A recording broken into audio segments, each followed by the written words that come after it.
Well, greetings and salutations, my fellow Bond geeks. Welcome back to the Bond Geek channel. I am your host. The name is Stevens, Henry Stevens. Everybody, how'd you do? Hope you're enjoying a good Bond film, a good Bond for book, a good Bond video game, a good James Bond, whatever makes you part of this glorious fandom, everybody. Welcome to the show. And today, I have for me one of the utter greatest honors and privileges I'm ever going to have on the Bond channel. I was thinking of so many ways to introduce him, but I'm going to have to go with this. This is the only man I know in the all James Bond community who is in any video or any screening of Die Another Day, when the bullet actually comes in the gun barrel, had the common sense to actually duck and dash to the side instead of just us all take it. It is the one and only Calvin Dyson. Calvin, welcome to the Bond Geek channel. Hello, Henry. Thank you very much for having me on. I'm very excited for this discussion, and it's lovely to be on the channel. So, yeah, thank you very much for inviting me. Thank you very much. Literally, I say, honestly, the first video I ever saw of you was your original Die Another Day review. So, say you're the only person I know, literally, but goes, Christ! Just literally the only person I know who's actually ever decided to actually duck and dodge that bullet. I mean, it like flashbacks to being in the cinema for the first time, seeing that film and just being like, whoa, like, we're a similar age, so you might have the same memory of it, but it was a surprise for sure. Yeah, well, Die Another Day was the first film I did see in the cinema, so it was great memories. But no, the reason I asked Calvin to join me here is obviously, I'm sure all of you are following Calvin's channel as well. Calvin's going through many films, certainly with Sean Connery, of the films that Bond actors have been in that aren't in the Bond series. You talk about League of Extraordinary Gentlemen. You've talked about, obviously we talked just before this recording, Zardoz. We talked about Roger Moore's Gold. And there are so many great films, I think, from the actors who played James Bond that in the Bond channels we slightly forget about and we should talk about and should enjoy more. So I invited Calvin on here to pick, like with me, our top 2 favorite films from each actor that we're just going to have, little brief discussions about, and just saying our favorites and just basically reasons why, aren't we? It's just going to be a bit of a... So everybody enjoy, just chill. We're just going to talk some great stuff now. If you want to get, by the way, to the specific actor and our choices, don't forget there are chapter points in the video, so you can quickly go if you want to Daniel Craig's, Brosnan's, Moore's, Lazenby. Yes, there are multiple for Lazenby. Or we're going to start off right now with the great man, Sean Connery. Rest in peace, good sir. So, Calvin, can I ask right off the bat here, can you tell me your top 2 favorite performances of Sean Connery outside of the 00 franchise? Okay, well, the first one that I'm going to go for is, I think, quite a common popular one. I think a lot of Sean Connery Bond fans are going to empathize with this one. Indiana Jones and the Last Crusade. So where he obviously plays Indiana Jones' dad. I think a lot of people have seen that. And second, I'm going to go for something slightly controversial, and we might get into why I picked this, but I'm going for Zardoz second. On the basis of Sean Connery's performances, I'm going for those 2. What about you? Okay, well, I'm going to 100% agree with you. Indiana Jones and Last Crusade. I think, honestly, when people think about Sean Connery, it's first James Bond, second Indy's dad. I think that'll never, ever change, ever. Now, the second one, I'm going to go for a film that my parents rented from Blockbuster a lot, which I grew up with a lot. It's one of my favorite Sean Connery performances. Weird enough, I don't actually own it yet, for some reason, on digitally. But it is the film Entrapment, with Sean Connery and Catherine Zeta-Jones playing 2 thieves.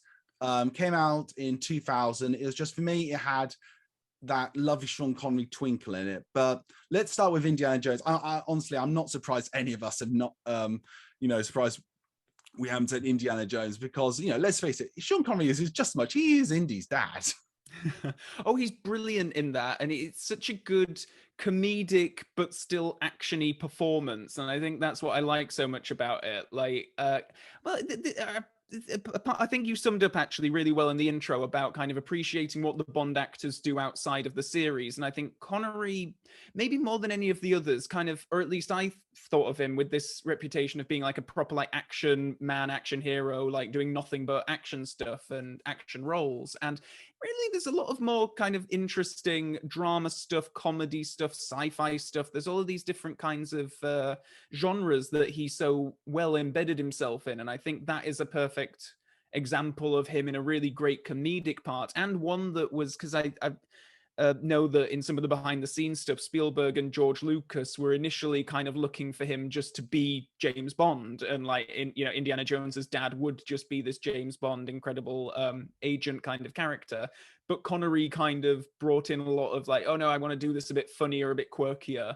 So he actually brought a lot to that performance, which I think is really great, and a testament to him as well for his lack of vanity, I suppose, and that he like gets the umbrella out and does the trip trip trip trip trip to all of the seagulls as they go off, and that it's such a lovely scene. It is utterly beautiful, and I think we all remember those scenes. Certainly, like when he thinks he's lost Indy, the emotional weight, just that. What I really love about it is sort of the banter between them. I mean, talk about great double acts that actually work really well together. I think they're only 12 years apart, actually. Weirdly enough, in real life, which is actually slightly crazy to think about in some retrospect. But one thing I love about it is again, a lot of my film connections revolve around me watching with my family and stuff. And my dad and I, we used to grow up watching a lot of movies together. We love Indiana. Even to this day, we literally, if I go, Dad, like need something, go, Dad, and he'll go, what, Dad, what, Dad, what? Just the banter Brilliant. Between us two. Again, he's like the bit where he walks on the head. He goes, I'll never forgive myself. Thank God, it's fake. Just the banter, but it's that twinkle again that everyone talks about. That Sean Connery twinkle. Rest in peace again, good sir. That is just showing off there so well. One thing I like about his dad's character is just as like Indy, he has his own sort of story arc to go through, which is completely different, but just join at the same time. A great sort of, for me, film lesson actually about how two characters can go on the same journey yet have different journeys at the same time. It just honestly, it was just an incredible performance. I think even like in Crystal Skull, whether you like it or hate it, just even seeing his picture like on the desks, makes you it brings back so much, doesn't it, to your mind? Oh, 100%. Yeah, it's such a shame they couldn't convince him to come back for that. Like, that would have been such a wonderful, like, final film role for him if he'd have had a supporting part in that. But yeah. Never mind. I heard, literally, I know it's slightly off topic, but he was originally like Peter Jackson's first choice for Gandalf. Sean Connery as Gandalf the Grey. Oh, that would have been amazing.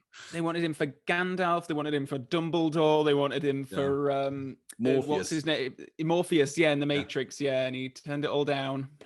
But let's go on to your second choice now. But talk more about Zardoz. If you haven't seen, by the way, the Zardoz review on Calvin's channel, definitely go see it, please. I mean, I was just telling you again before the video started, I'm renting it this weekend just to actually finally properly sit down and watch it. But can you tell everyone about Zardoz, actually? Well, yeah, because I can't really go into, I don't want to go into spoiler territory, but saying that, I'm even now, like, I've seen it twice and done a video review of it. I'm still not quite sure I understand it completely.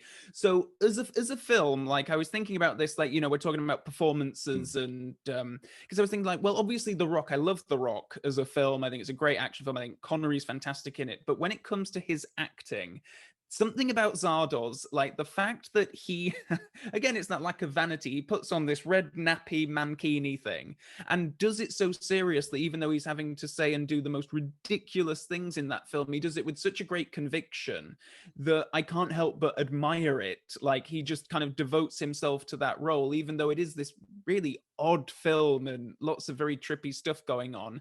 The fact that he really commits to it, I just really appreciate that. And I think he's really good in it. I think his performance is a really high standard throughout it. So I'm hoping that you're going to enjoy it when you see it. I promise you, I will watch it. I'll send you over my thoughts, and you need to. Will be a review sometime on this channel. I will promise. I mean, to be honest, I know it's completely unrelated, but Sausage Party that came out years ago was the most what the something I've ever seen film in my life. So if this can beat that, just well done to it. Oh, I think it might well do. It might well do. So what about your second choice? Entrapment. This is like a sort of heist movie between like an old retiring, professional thief and new upcoming on Catherine Zeta-Jones and Sean Connery. Catherine Zeta-Jones wants to hire Mac to, Sean Connery's character to help her on these heists, basically. What it is, it's just, again, it's a really good pairing. And what I love about it, I just remember things like Sean Connery, even at old age, I just remember watching and thinking, man, you could still do Bond, and I would actually still watch you do it. You know, he Yeah. was just still really great in it. I love the chemistry again, how he got angry, you know, the banter, the relationship that sort of bonds. I mean, now I'm a lot older, I know that Catherine Zeta-Jones had a certain preference. It sort of makes it a bit more realistic. Sorry, Catherine Zeta, if you're ever watching this, big fan, by the way. So, you know, it was just a really sort of fun, great sort of, you know, heist movie. I'm a big fan of heist movies. I love like the Ocean's films, and there'll be another heist movie down the line here, but it's a really sort of fun, entertaining movie, some great twists and some great dialogue. Have you ever seen it? I haven't actually. No, it's been on my to watch list for some time because yeah, I think I've seen most of Connery's like 90s. Oh, actually, you know, you said it's 2000, didn't you? Yeah, it's 1999, Oh, 2000. right, okay. Yeah. Yeah, but now that one's been on my list for a while. I need to get around to it. I think you'll either find like you really like enjoy it and go with it, or you'll be like, Yeah. this is just very mediocre. It's sort of, I always find it's a bit of a Marmite sort of Right, thing. okay. But now Yeah. going on to the second Bond actor, George Lazenby obviously very famously only did one Bond film, wish he did more, at least Diamonds Are Forever. But you know, if you've seen the documentary Becoming Bond, he went and did his own thing in his life. He became very successful in his own right. A lot of people don't realize he actually did quite a few different films and or certainly TV spots since then. So Calvin, back to you again. Your two favorite Lazenby performances outside of On Her Majesty's. This is really gonna depend on you actually for this category, Okay. because when I was like looking through Lazenby's filmography, I was like, I've only seen him in like two other things, and one of them is the Man from U.N.C.L.E. TV movie where he turned up as a James Bond spoof, and the other one is an episode of Alfred Hitchcock Presents Diamonds Aren't Forever, where he turns up as a James Bond spoof. So I'm afraid that that's all I can bring to this particular actor's discussion. I'm curious to know what you're gonna give us your top. Fair enough. Well, he's very famous, I think, in the film called The Man from Hong Kong, playing a villain. I very lucky, I don't know if it's still on or if you have Amazon Prime, everybody, certainly in the UK, but it was on Prime. So it's free to watch. Oh, okay. Well, I need to look into this. I don't know if it's still on Prime. I'll try and double check sometime and let you know. But I watched it on there. You know, again, he actually gave a really good performance. It was basically playing a Bond villain essentially in this one. Yeah. And I'm a big kung fu fan. I love anything with kung fu. Still annoyed I can't quite go see Shang-Chi yet in cinemas at the moment, just because personal reasons, nothing bad at all. But that was good. But for me, the other thing I remember realizing it was his voice even from a young age was when I was growing up, there was Batman Beyond, the sort of spin-off of Batman, the animated series. And he played a villain in that called King Royal from the Royal Flush Gang. That was really the two sides of that, you know, again, I realized that's Bond. Literally, and it was at high pitch, by the way. I was young. That's amazing to recognize him by his voice. That's incredible, particularly as he has his voice dubbed through a good deal of On Her Majesty's Secret Service, so that it stood out to you is impressive. I was a very gullible kid. I didn't even realize Calvin until someone actually told me it actually wasn't his own thing. I really just honestly thought, I'm sorry, I don't see why the people are saying he's so bad. He's a wonderful voice here. Well, on the choices that I've picked, I have to admit that I can't go into too much detail on them because they're not performances in the sense of what we're going to talk about the other actors, you know, that they are very much like spoof comedy parts. But I will say that in the Alfred Hitchcock Presents episode in particular, which was one of the revived Alfred Hitchcock Presents from the 80s, but he came in for an episode and did this James Bond spoof. And you know what? He actually looks really good. Like if he had have continued doing Bonds after Majesty's Secret Service, it's like, oh, he does actually look really good. He's still got the walk. It's a comedy spoof kind of role, but he's not bad in it. I actually, planning for this video has actually really made me think like, well, I do actually need to make an effort to see more of George's work, because I think there's probably a lot out there that might be surprising. I'm sorry on this. I'm sorry it's going away from Lazenby here, but I was actually, obviously in preparing for this as well, I was actually going through scenes again of actually how many Bond actors have actually done singing roles. So sort of like said to myself, actually, there should be a whole video dedicated to Sean going, "He's my dear, my darling one," something like that. But no, I really strongly recommend The Man from Hong Kong if you're a fan of the sort of kung fu action movies. It's a bit generic, but it is really good for that. And if you're a fan of Batman, just Batman Beyond's just really good. That's really that's really all about Lazenby we can do, isn't it? Yeah, which is a shame, but I tell you what, I'll leave it on a high. Recommend this documentary, Becoming Bond. Really, really great. Oh, that's really good. Yeah, Um, really good. really good. So we're going on to now I think your favorite James Bond, if I'm not Yes, mistaken, he Roger is. Moore. And man, I have Yep. to say, hands down, to really say again here, I said it in some reviews I did. We talk about how Daniel Craig is so like, really good, but looking back at Moore, you don't realize actually every film he does Bond a slightly different way. He's actually more versatile. It's so much more noticeable. But what are your favorite performances of him outside of the Bond franchise? Well, like from a performance perspective, like way up at the top for him is The Man Who Haunted Himself, and then it's I had quite a tough time picking the second because he's been in so much great stuff. I was really close to picking The Wild Geese, but I have gone with Gold, which is a Peter Hunt film from, I want to say 1974, 1975, something like that. Yeah. Yeah. What about you? Are we overlapping?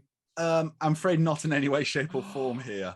I'm Complete different way. surprised. Okay. Interesting. What are yours? So first off, I'd just like to give a few comments to some of his great performances. Cannonball Run, where he does this like spoof of himself. I also want to give him a bit of praise for he was a little cameo in the end of The Curse of the Pink Panther, playing Clouseau a bit as Roger Moore, which, to be fair, they should have carried on the series with him. He would have been actually, I think, could have carried on really well. And I also want to give credit to his version of Sherlock Holmes, which I actually think Roger Moore's Sherlock Holmes was really good. But I'm going to be very bog standard like everyone does. It is one of my choices is Simon Templar the Saint. Purely for the reason that if you ever wondered what Roger Moore would be like as the more badass Bond, just watch The Saint, because it really is there. And this might shock you. I'm just looking at my list here. It is the war comedy film Escape from Athena, where he plays Major Otto Hecht. Roger Moore playing Nazi Gestapo officer with the accent, with the very traditional British version of the German accent. Did you say it's a comedy as well? Yeah, it's a comedy, sort of escape prison. It's got him in, David Niven, Telly Savalas. I'm getting on some names. It's actually a really good, fun film. Just sometimes when Roger Moore does do, and I'm sorry if anyone, but the typical English way that the English say that the Germans speak, it's just like, sometimes he does that, and sometimes just carries on his natural good charm English. And sometimes he goes into the accent. I apologize to anyone from Germany watching sincerely. It's a British thing. We can't sometimes help ourselves. No, I really want to talk about Gold, if I may, actually, because again, before the stream, I said to you, I watched Gold because of your review. I have to say, I actually found that absolutely thrilling. I understand what you said in the review about the middle bit. It's a bit choppy, but it was such a really good film. It was just, I loved it so much. It was different, if you know what I mean. Oh, totally. Yeah. It's one of those films that has such like a sense of place. Like it really feels like it's from that area. I mean, I think most of it was filmed in South America. I don't think they did much on sound stages elsewhere. But all the stuff like going deep into the mines, all of that stuff is really incredible. I think Moore's really quite, he's quite rough and tough in it. Like you have to be that kind, because he's like going down into the mines with all the miners and all of these, kind of surly blokes. And I don't think of Roger Moore as being quite, terribly surly, but he has to like stand up to some people, and it like he does it really well. It's like, wow, yeah, this is a toe-to-toe kind of thing. I think his performance slightly falters when he has to be like, whenever he has to be charming with the ladies, he just like switches into that Roger Moore charm, which feels like a bit of a different character. Like in other scenes, I don't know if that character would be quite so schmoozy with ladies, but yeah, no, I mean, I really like that film, and he's fantastic in it. And then The Man Who Haunted Himself is, I think he said that was his own favorite film of his own or something like that. And it is just like, wow, his performance in that is, because he's really given an opportunity to act, because he was such a underrated himself as a performer, I think. But in that film, there are some scenes where he's just so anguished and really acting, to be honest. And he's fantastic in it. Have you seen it? Again, it's on my list to see. Sorry, again, sorry, it sounds very right. It's from my reviews of review. It's on the list of sort of things I am to see as well. I am trying to sort of watch a lot more sort of, I say, the stuff, because I thought I watched quite a bit. Honestly, I haven't even probably touched the surface, if I'm absolutely honest. But Man in stuff, it does look appealing to me. It looks exciting. It feels very sort of Alfred Hitchcockian, which really excites me. So anything that's either from Hitchcock or inspiration always gets my attention very, very much indeed. Well, the story was originally adapted into an episode of Alfred Hitchcock Presents. There you go. Yeah, so that's It's funny that. That's really good. Have you still seen The Saint yet as well? I have seen bits of it. I've never actually seen, like, really sat down, paid full attention and watched it, but I really need to. I think you'll really love The Saint, because I think you'll see a whole different side of Roger Moore. Then probably, in the nice way, from the generic, what we know Roger Moore sort of to be, the English gentleman personified, I think it's fair to say. But again, it's just, he's really great in that, I understand why he became so successful doing it. And full credit here, I know here that from Bridgerton, Jean Reno Page is now hopefully going to be for Paramount, which, again, I hope he does some really great stuff in it as well. Maybe even James Bond one day, you never know, and all that stuff. But that's really great as well. I say I really love Gold. I mean, I can't wait to I think it is a brilliant film. It's still on my list to see, as well as Man Who Haunts Himself. But and I hope now in turn you might try Escape from Athena sometime. No, that's been quite high on my to watch list for some time. I didn't realize it was a comedy actually, but now that makes more sense. Serious with a bit of comedy in it. They are sort of taking the mick out of it. Well, there's that. Do you know the old show Dalton? I don't know if you're a fan of it or not. Oh yeah. No, I know that. Yeah.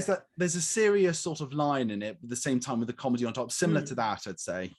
Oh, cool. Okay. Yeah. Nice. I like the sound of that.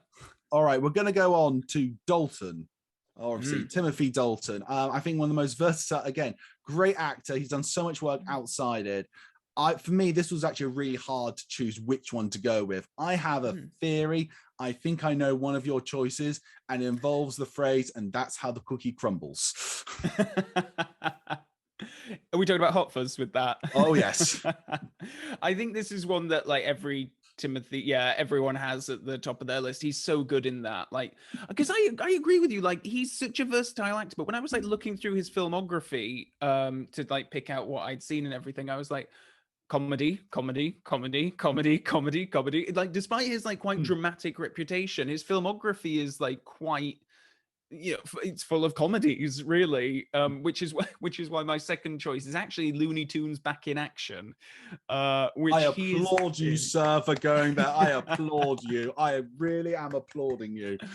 He's really good in that. He's he plays quite a suave, it's James Bond type again. But he's just really good in it. And to do the acting with the animated characters and stuff, I think he just fully commits to it. In Hot Fuzz, he's just hilarious. He's so funny. And I think he's a really gifted comedic actor, actually, despite his reputation for more serious roles. Is Hot Fuzz on your list as well? Are we It nearly did. I actually have got two different ones, though. I have to just still give always a shout out to Dalton and Hot Fuzz. My, here comes the fudge. I'm a slasher of prices.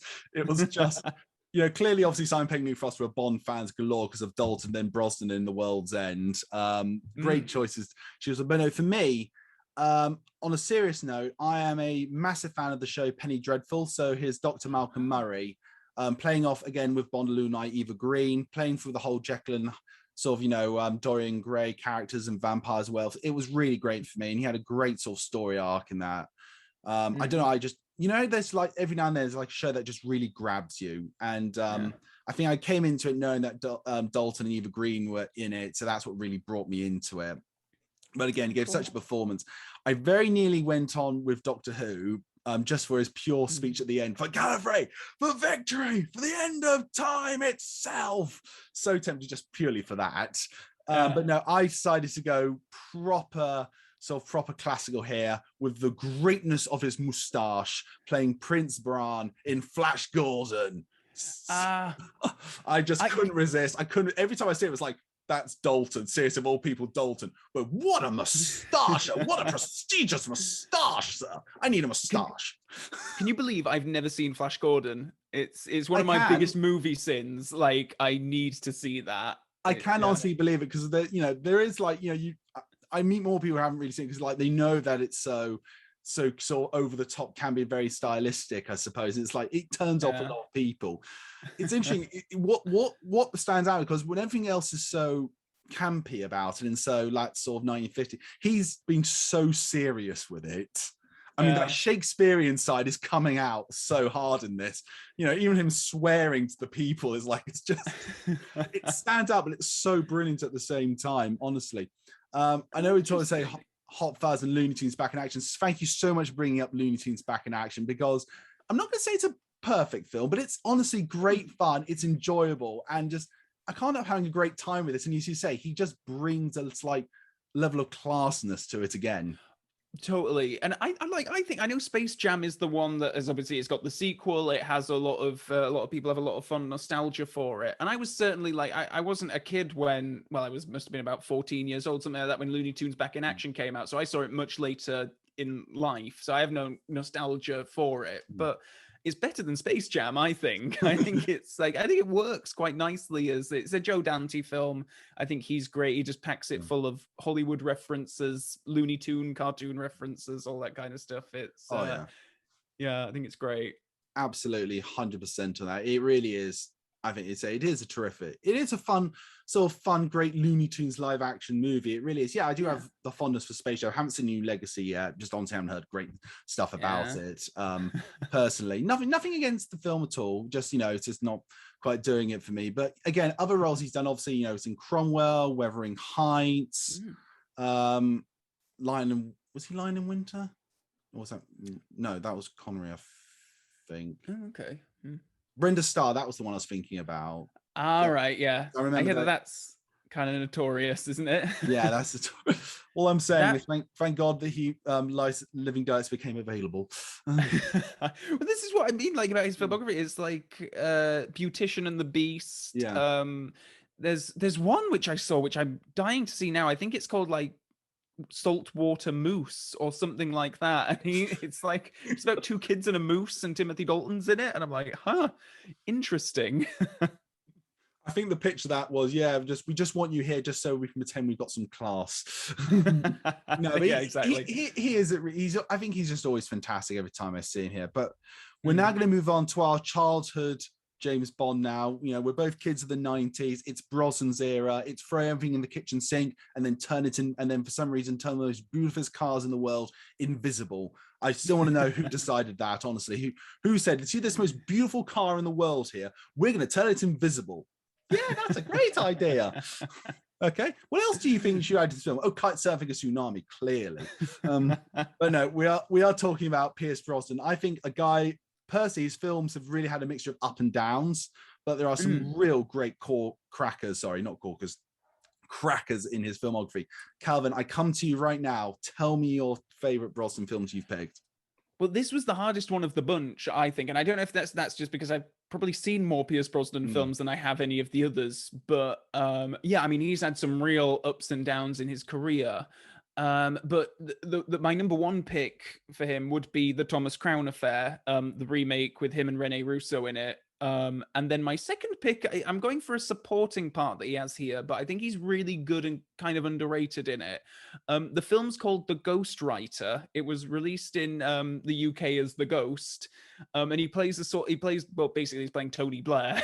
It's kind of the part that he's playing, and it's a supporting role again, and he only has a few scenes really, but I think he nails it in every scene he's in. He's not doing a spoof Tony Blair performance or anything like that. I'm not even sure if he was like taking inspiration from in real life, and but the character's just written that way.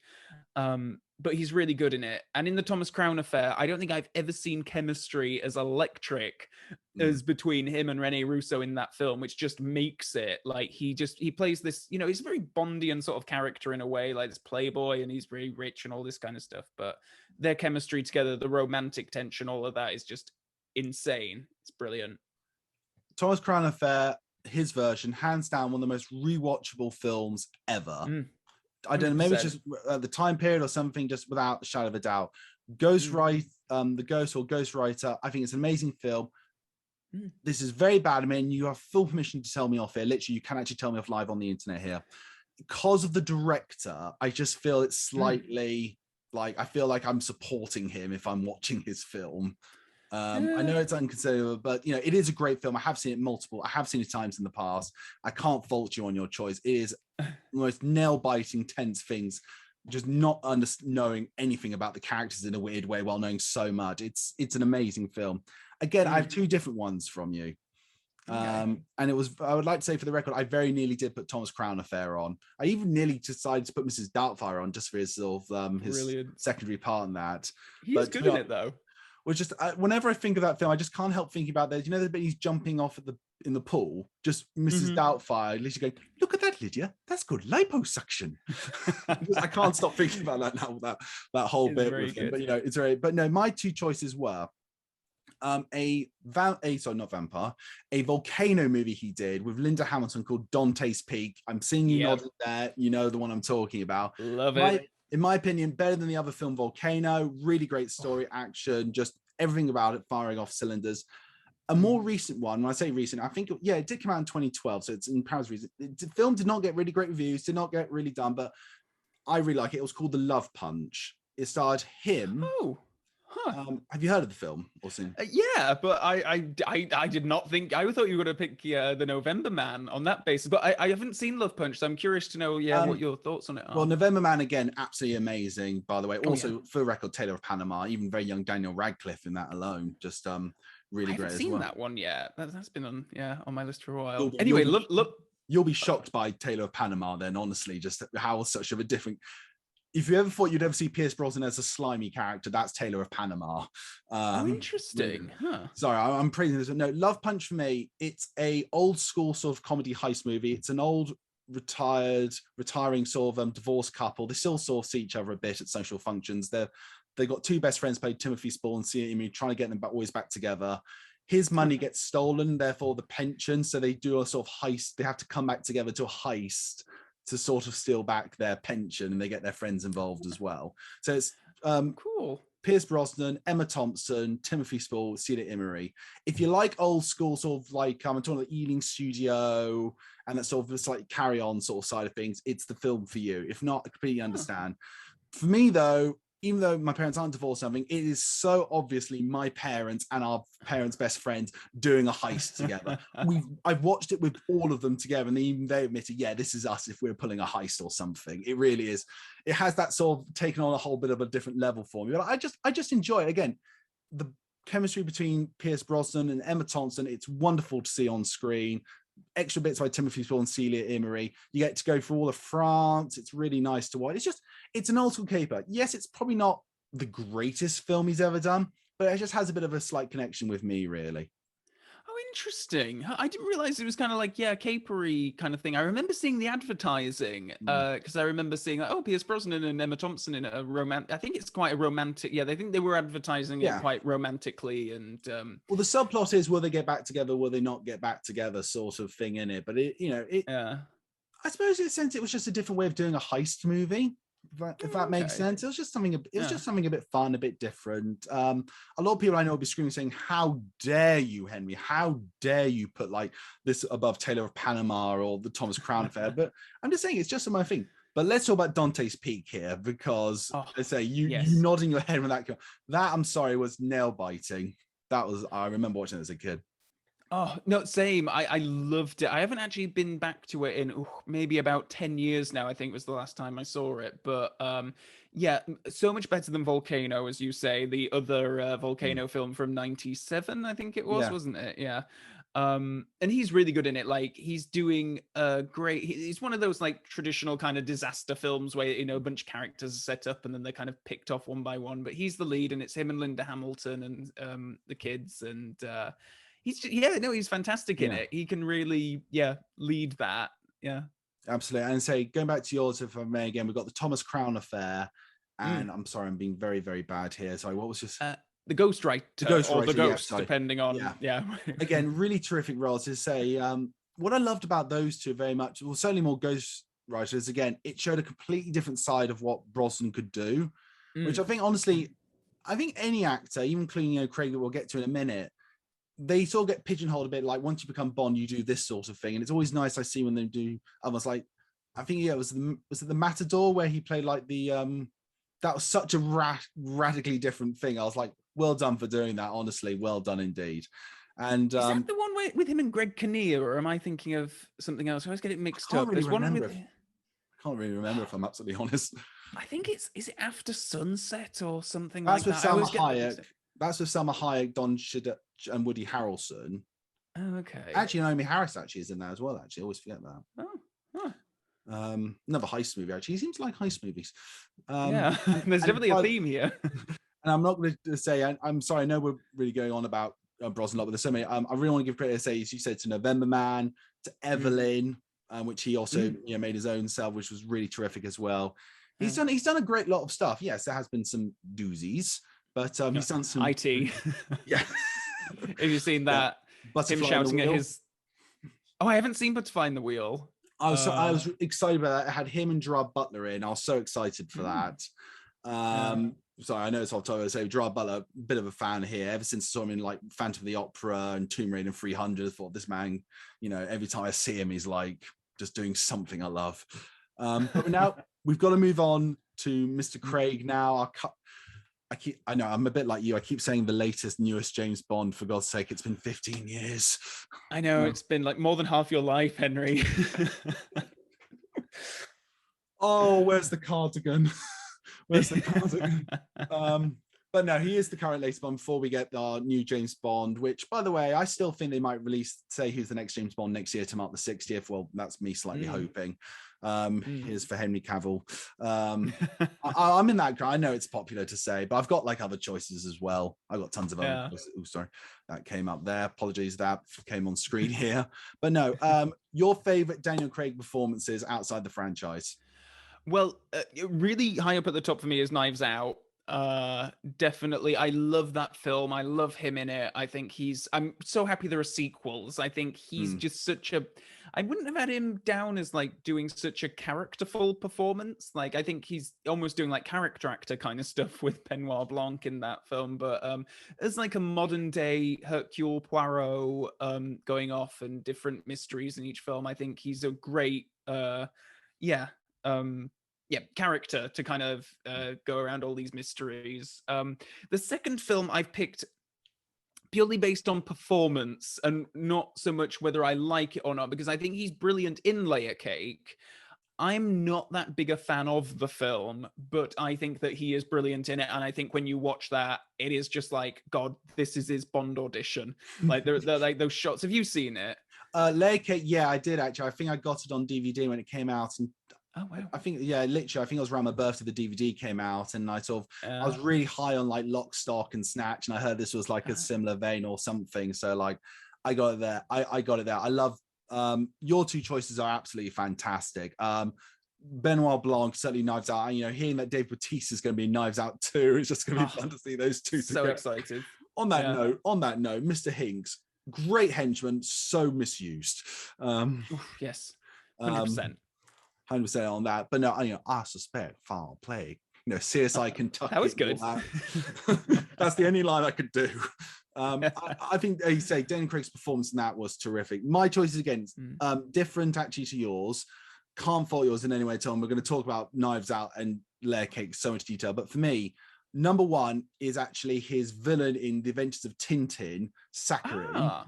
Because he is just a champagne villain. He knows what he's doing and he's enjoying every moment of it. I love that performance to bits, actually. It's a shame we never got to see him in the motion capture suit. I think that would have been so fun.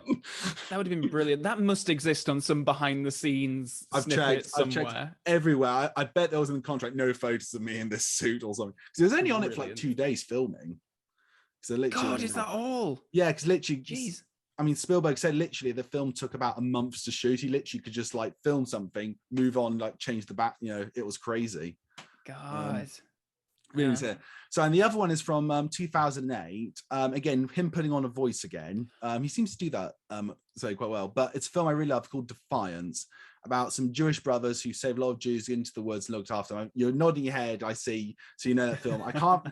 I'm not going to try and pronounce the name of the character he plays. I am not that bad. But I just remember seeing that and going, my God, you are amazing, actually. Yeah, you really are. I mean, don't get me wrong, I've seen you in films like Elizabeth and Road to Perdition, but I thought that was one hell of a performance afterwards. after I Casino. have not seen that film, and I think I must have rented it back when I had Love Film. If anyone remembers that, when you actually used to have to be sent films to rent them, the discs. But yeah, like I can't remember that much about it, except for the fact that he's phenomenal through it, and I like have these. It's him and Jamie Bell, isn't it? Him, Jamie Bell, Mia Yeah. Wachowski's in it. Actually, I think this is the role thing that got her Alice in Wonderland with Tim Burton. That's what I Huh. heard. Yeah. So there's little Very connections interesting. there. Yeah. Because yeah, I think he's great in that. Yeah, and Tintin is another one that I haven't seen since I saw it at the cinema, and I haven't seen it since. I'd love to go back and rewatch it actually, because overall, I'm not a huge fan of, like the Robert Zemeckis kind of Yeah, motion capture, Polar Express, Beowulf, all that kind of thing. And I know that Tintin's a bit more stylized than that. Like it's but the it whole does point follow is that that. it should, the point is that it was supposed to be about bringing to life those comics and translating that. But it is still that kind of puppety kind of motion, as you say, and yeah, I find that slightly off-putting. But Craig was brilliant in it. In fact, I remember watching it and thinking, I wish there wasn't the mocap involved. I wish that you could just see him doing it, because I think it would be really great at that. I can't think of any. Has he done any other villain roles? I'm trying to think. I mean, sort of semi-villainous, you could say in some things, but nothing like full-blown, okay, if I'm James Bond, this is going to be now my Bond villain. This is going to be my sort of Goldfinger Bond villain. Again, I just, maybe tribute to the writers, but apart from just playing it really well with Menace, just the lines he gives, like, I will fight it with or without your help. Or like, you had to know how to, because until then, killing you wouldn't have been this much fun. And just, even when he's playing like Red Rackham, the ancestor. Sorry for spoilers, everybody, but it is 2011, the film. Yeah, it's been 10 years. Yeah, oh my god. To me, it was just a really great film. But I say, I know we're talking about. I've got to go back to your two here. Certainly with Layer Cake. Because honestly, I do remember watching that. I just think he was a really great actor. And I remember I did watch Layer Cake the night before he got announced as Bond, because I think by then it was slightly sort of spoiled stuff on like the internet. And I was just watching him and thinking, okay, this is probably going to be my new James Bond.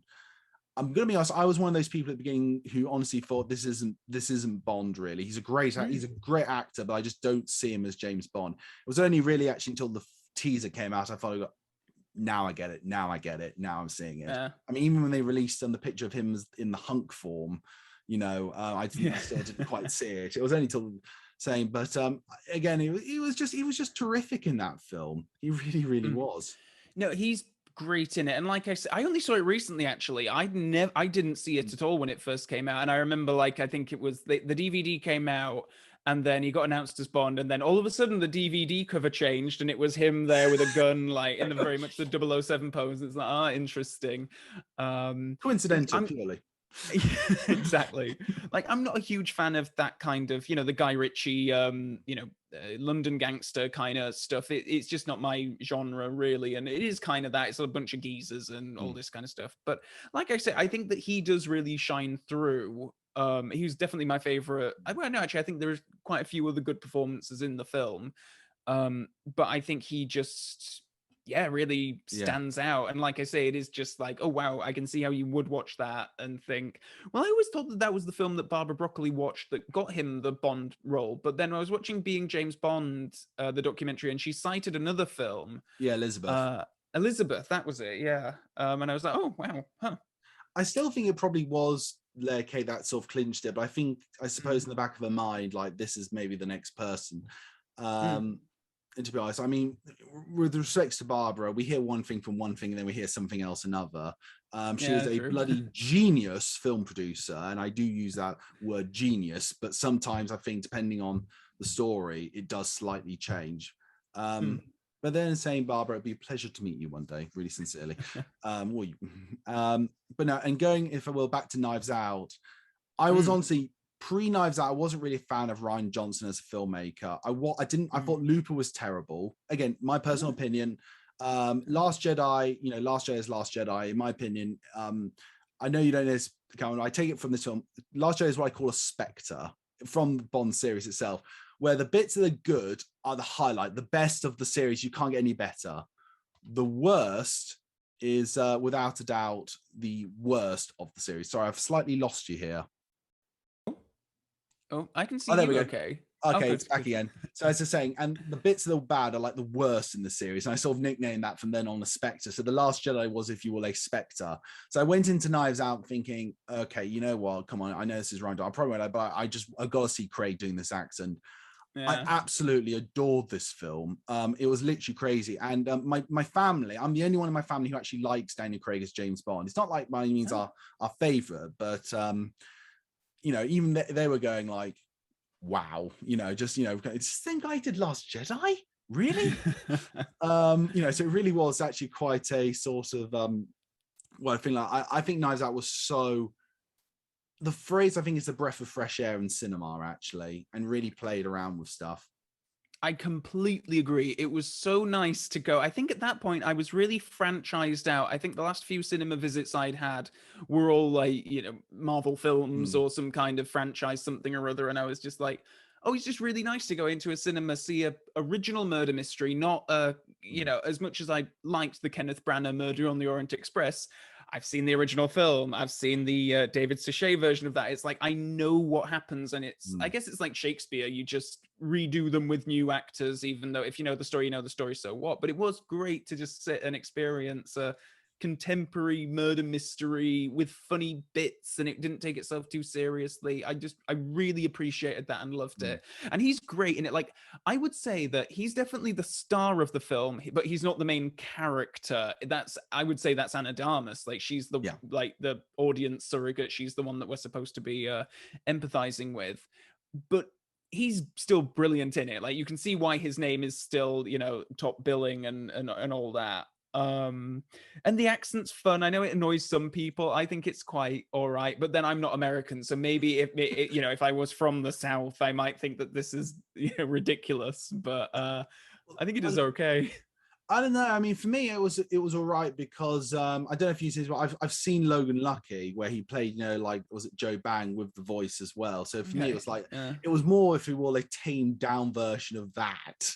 For me, which, by the way, everybody, again, I'd like to recommend Logan Lucky.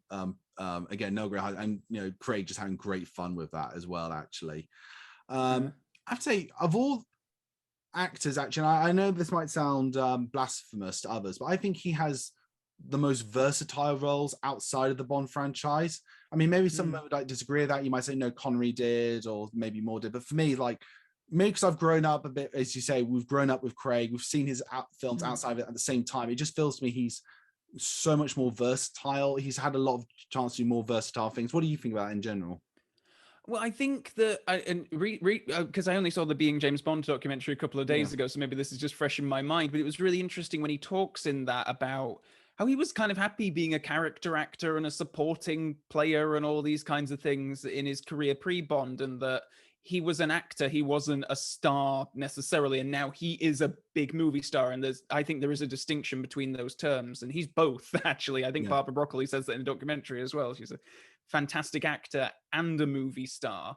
So he can just probably cherry pick his franchise. Like, I remember around about the time they were casting Thor, and it was rumored that he was gonna do it, and I think he did. There was a quote from him about, it's an ego trip enough being James Bond. You can't be James Bond and the God of Thunder in like one thing. So I think he's quite deliberate, actually, in choosing interesting parts, because I think his heart is probably still with that and not just, you know, the big action paycheck kind of roles, which is why I really like they did something like Knives Out again, because it's such a unexpected, it's not a hunky part, it's not a sexy role for him, but he does it and he plays up, you know, it's really funny. And when he's got about the donut with the hole within the hole and all that kind of stuff, he's just really good. Sorry to answer your question, I went off on a bit of a tangent.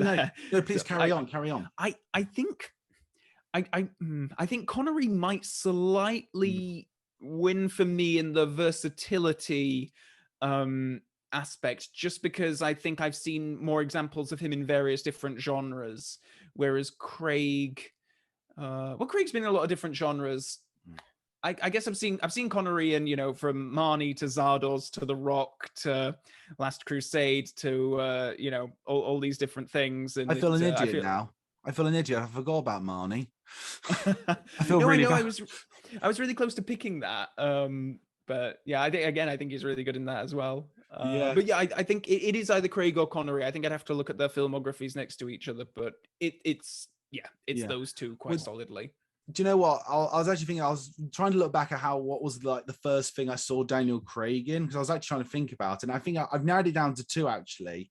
It was either in the TV show Sharp, in the episode Sharp's Eagle, where he plays a character against Sean Bean, or it was actually in Young Indiana Jones playing the Colonel Schaefer or something. I do remember that as a kid watching that. I'm trying to actually remember which one would be. I mean, if I ever met him and said, yeah, I remember watching you, literally first thing was like Sharp or Young Indiana Jones, he'd probably go, I don't know what you're talking about. But see, I had that with him as well. Because I remember when he was announced as Bond, and I didn't know who he was, and then I was like looking up, like, have I seen him in anything? I must have seen him in Tomb Raider, because I definitely watched that when it came out at the cinema. I'd seen Munich, the Spielberg film, which he's in. Not long after that, I think he got announced as Bond. So it was. No, it's just interesting when you kind of look back and think like, oh god, like we've probably seen whoever is going to be the next Bond. We've probably already seen him in something.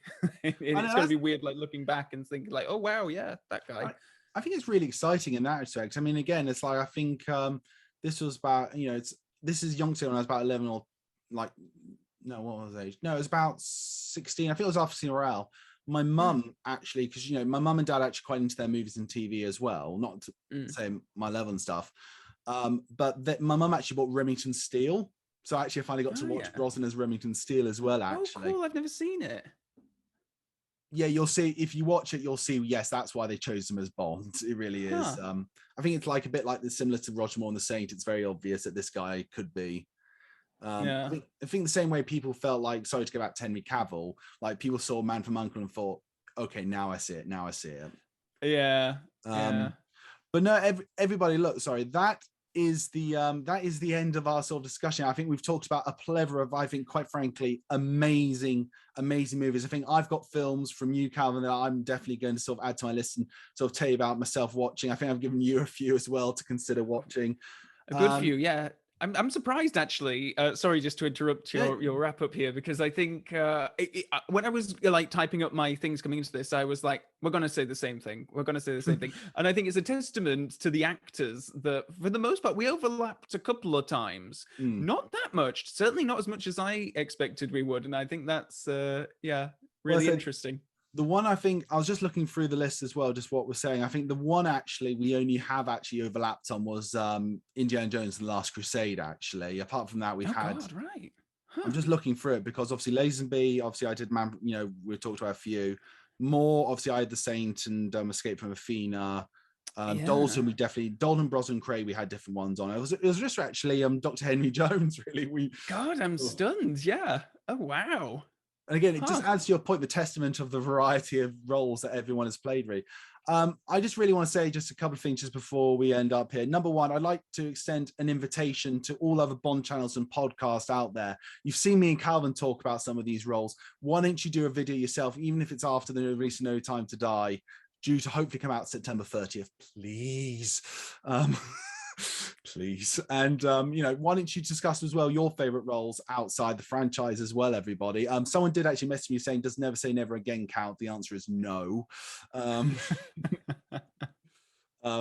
understand where you're coming from, but no.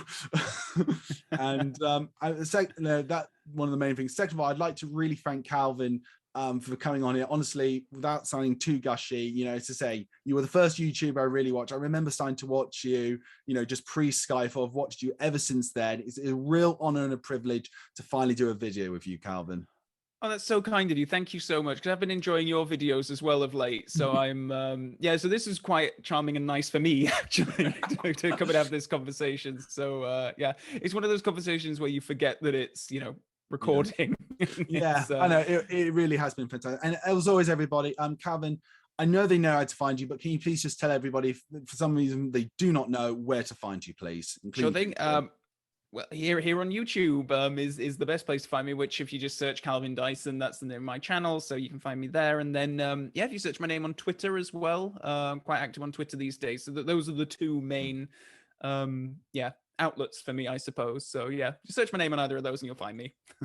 Please, everybody do. And can I just add here, because I think it's a Calvin word, but I say Calvin has a Patreon page. Go, please support him if you like his content as well. Please, everybody, it's so worth it. And the quality of his channel is just utterly amazing. Him, you know, he's in the top tier. You know, Bond people, you just watch his content. It's just by law, it should be. Oh, thanks. Bond. Can I just remind everybody as well? Please don't forget to like and comment and subscribe to the channel. Don't forget to say when you subscribe, it's for reviews, editorials, what if scenarios, and elsewhere stuff. Most recently, obviously, we did like if Sean Connery was in On Her Majesty's Secret Service. We've got top 10s coming. We've got more different content along the way. Calvin, thank you very much again. And I'd just like to say, everybody, this has been the Bond Geek with Calvin Dyson. Goodbye.